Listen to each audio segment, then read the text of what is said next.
Good morning, students. Welcome to our YouTube channel Genius Coaching Center. Today's our topic is probability. In the previous video, we studied the terminology about the probability. Now, in this video, we studied the question related to the probability. So, come to the question. Our first question is: a coin is tossed three times. We have to find out the probability of three head, two heads, at least two heads, at most two heads, no head, three tail, two tail, at least two tail, no tail, and at most two tails. Before finding out the probability, we have to draw sample space when we toss three times a coin. So in the previous video we studied the sample space of a coin is tossed three times. So firstly हम पहले बनाएंगे कि sample space क्या बनेगा हमारे पास. जब हम one time toss करेंगे तो हमारे पास क्या बढ़ेगा, हेड और टेल फर्स्ट टाइम. सिमिलरली हम जब दूसरी टाइम टॉस करेंगे हमारे पास हेड हेड बढ़ेगा और हेड टेल बढ़ेगा. फिर हमारे पास इधर टेल हेड बढ़ेगा, फिर टेल टेल बढ़ेगा. ये सेकंड टाइम आ जाएगा हमारा. अब थर्ड टाइम भी टॉस करवाना है, हमारे पास क्या क्या आएगा, हेड हेड हेड, फिर हेड हेड टेल, फिर हेड टेल हेड, फिर हेड टेल टेल, उसके बाद बढ़ेगा टेल हेड हेड, फिर tail head tail, tail tail head और टेल टेल टेल. जब हम थ्री टाइम टॉस करेंगे हमारे पास total number of element in sample space कितने आ जाएंगे, 8. तो सबसे पहले हमें सैंपल स्पेस के एलिमेंट लिखने पड़ेंगे. सबसे पहले हम सैंपल स्पेस बनाएंगे. सैंपल स्पेस में 8 एलिमेंट्स होंगे तो हम लिख लेंगे. तो number of element in a sample space is equal to 8. अब क्वेश्चन पे चलना है. हमें क्या बोला है, find the probability when we have three heads. तो हमारे पास थ्री हेड कब होंगे, एक ही बार थ्री हेड होंगे. तो जो फर्स्ट प्रोबेबिलिटी है, प्रोबेबिलिटी ऑफ थ्री हेड,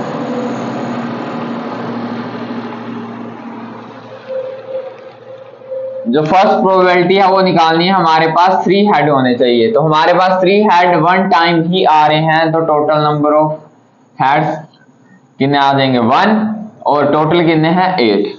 तो इसकी प्रोबेबिलिटी हो जाएगी 1/8. Similarly in the case B, B क्या बोल रहा है, हमारे पास प्रोबेबिलिटी निकालनी है जब हमारे पास टू हेड्स होंगे.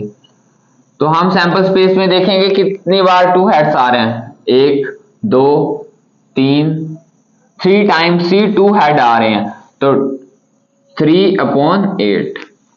सिमिलरली सी हमें हमारे पास क्या बोल रहा है, probability of at least two heads. सबसे पहले हमें मतलब समझना पड़ेगा एटलीस्ट का. एटलीस्ट का मतलब समझना पड़ेगा. तो एटलीस्ट का मतलब होता है कम से कम हमारे पास दो जितने भी हेड हो जाएं, उससे ज्यादा जितनी मर्जी आ जाए. मतलब हमसे कम से कम पॉसिबिलिटी है कि दो हेड होने चाहिए, उससे ज्यादा जितनी मर्जी आ जाए. तो हमारे पास इधर 3 है, ये भी आ जाएगा, ये भी आ जाएगा, ये भी आ जाएगा, ये भी आ जाएगा. तो काउंट करेंगे 1 2 3 4, टोटल 4/8. हमारा आंसर आ जाएगा 1/2. फिर सिमिलरली हमारे पास डी को बोल रहा है probability of at most two head. At most two heads का मतलब ज्यादा से ज्यादा दो, चाहे 0 हेड भी होगा तो भी हम ले लेंगे, पर ज्यादा से ज्यादा दो होने चाहिए. तो फर्स्ट में 3 हम ये नहीं लेंगे, बाकी ले लेंगे 1 2 3 4 5 6 7. तो टोटल कितने हो जाएंगे, 7/8.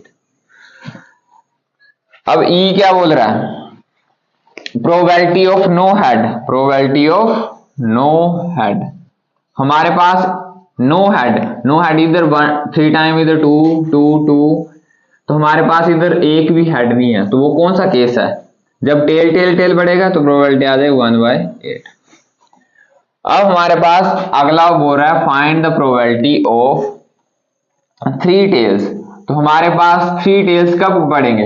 हमारे पास 3 टेल्स एक ही पॉसिबिलिटी है जब 3 टेल बढ़ेंगे, तो 1/8। फिर अगला f के बाद जी पार्ट है, बोल रहा है प्रोबेबिलिटी ऑफ 2 टेल, तो 2 टेल्स कितनी बार पढ़ेंगे? 2 टेल 1 टाइम, 2 एंड 3, तो 3/8। फिर G H probability of at least 2 tail, at least 2 tails, हमारे पास एटलीस्ट 2 टेल कब पढ़ेंगे? मतलब कम से कम 2, उससे ज्यादा जितने मर्जी हो जाए, तो 1 2 3 4, 4/8 दैट इज 1/2। अगला केस क्या है? Probability of at most 2 tail, at most 2 tails का मतलब क्या हुआ? ज्यादा से ज्यादा 2 टेल, उससे कम चाहे एक भी टेल नहीं होगा तो भी हम ले लेंगे उसको, तो ज्यादा से ज्यादा 2, तो यहां से करेंगे 1 2 3 4 5 6 7, तो कितने हो जाएंगे? 7/8। अब लास्ट ये था, आई कर रहा हूं मैं, प्रोबेबिलिटी ऑफ नो टेल, हमारे पास जब एक भी टेल नहीं होगा, नो टेल, तो नो टेल का मतलब एक भी टेल नहीं हुआ तो कब होगा? हेड हेड हेड होगा तब, तो नंबर ऑफ पॉसिबल आउटकम 1/8, हमारा ये आंसर आ जाएगा। अब हमारे पास एक क्वेश्चन है, probability of an event is equal to 2/11, we have to find the probability of not an event. Previous video we studied the formula probability of event plus probability of not an event is equal to 1.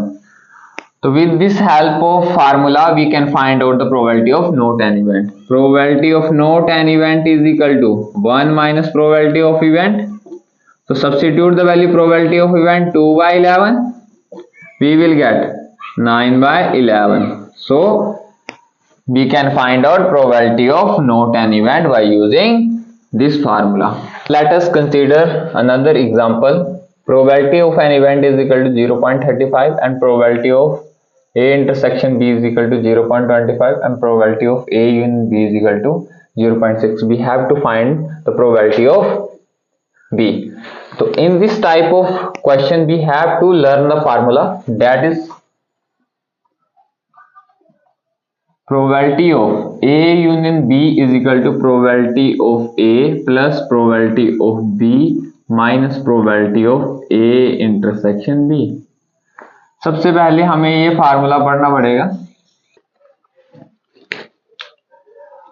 Now come to our first question.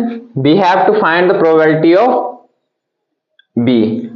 तो first question में हमें क्या क्या given है? Probability of A given है 0.35, probability of A intersection B given है 0.25 and probability of A union B is equal to 0.6। हमें क्या करना है? प्रोबेबिलिटी ऑफ B निकालनी है, तो ये वाली वैल्यू हमें इस फार्मूले में सब्स्टिट्यूट करनी पड़ेगी, तो put this value in this above formula, we will get 0.6 equal to probability of 0.35 plus probability of B निकालनी है as it is minus probability of A intersection B is equal to 0.25. Now solve out, we will get 0.6 is equal to 0.35 minus 0.25, that is equal to 0.10 plus probability of B. हमें probability of B निकालनी है, तो दूसरी side subtract करना पड़ेगा 0.6 minus 0.10, तो we will get probability of B is equal to 0.50. Now come to the second question. We have given probability of A, probability of B and probability of A union B. We have to find probability of A intersection B. Now probability of A is equal to 0.5, probability of B is equal to 0.35 and probability of A union B is equal to 0.7. Now substitute this value in the above formula, we will get 0.7 is equal to 0.5 plus 0.35 minus probability of A intersection B. Now we have to find probability of A intersection B. Come to this side. Now we will get 0.5 plus 0.35 is equal to 0.85 minus 0.7. So we will get probability of A intersection B is equal to 0.85 minus 0.70, that is 0.10, that is the required answer. अब हमारे पास third question क्या बोलता है? Third हमारे पास बोला probability of A is equal to 3/5 and probability of B is equal to 1/5. We have to find the probability of A union B where A and B are mutually exclusive event. जब हमारे पास mutually exclusive event होते हैं तो हमारी probability of A intersection B equal to 5 होता है। मतलब हमारे पास A और B कैसे सेट्स होंगे? डिसजॉइंट सेट होंगे। डिसजॉइंट सेट का मतलब जहां पर दोनों सेट की इंटरसेक्शन क्या होगी? 5। तो अब हमने वही फार्मूला लिखना है, probability of A union B is equal to probability of A plus probability of B, और probability of A intersection B क्या हो जाएगी? 5, तो 5 0 हो जाएगा। तो अब हम सब्स्टिट्यूट करेंगे value 3/5 plus 1/5, we will get 4/5, that is required answer.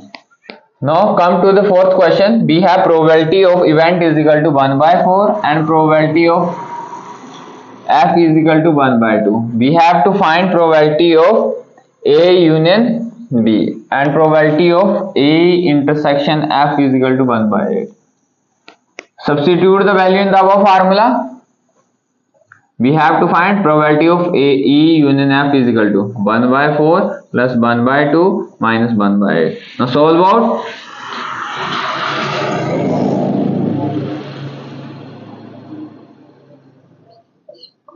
Probability of A union F is equal to 5/8. We have also find probability of E complement intersection F complement. हमें क्या निकालना है? Probability of note an event, E note an event and F note an event. तो हमें क्या करना पड़ेगा? अब हमें डी मॉर्गन्स लॉ यूज करना पड़ेगा, क्योंकि हमारे पास इसका कोई भी फार्मूला नहीं है। जब हमारे पास फार्मूला नहीं है तो हमें फार्मूला बनाना पड़ेगा। तो डी मॉर्गन लॉ बोलता है अगर इन दोनों की सिंगल सिंगल कंजुगेट है, अगर होल का कंजुगेट करना होगा तो इंटरसेक्शन वाला साइन यूनियन में चेंज हो जाता है। अब हमें बोल रहा है probability of E union B E union F का कॉम्प्लीमेंट। तो कब निकलता है? तो 1 minus probability of E union F। ये हमने फार्मूला पढ़ा है, probability of event plus probability of not an event is equal to 1। तो वहां से बन गया 1 minus probability of E union F। तो 1 minus 5/8, we will get 3/8 required answer. Now come to the last question. We have probability of event A is equal to 0.42, probability of B is equal to 0.48 and probability of A intersection B is equal to 0.16. We have to find probability of note an event A, मतलब note probability of note ए की निकालनी है। तो इसका formula क्या था? 1 minus probability of A. तो substitute value 1 minus 0.42, we will get 0.58। Similarly we have to find probability of not B. तो क्या हो जाती है? 1 minus probability of B, substitute the value 1 minus 0.48, we will get 0.52। Now अब हमें निकालना probability of A union B।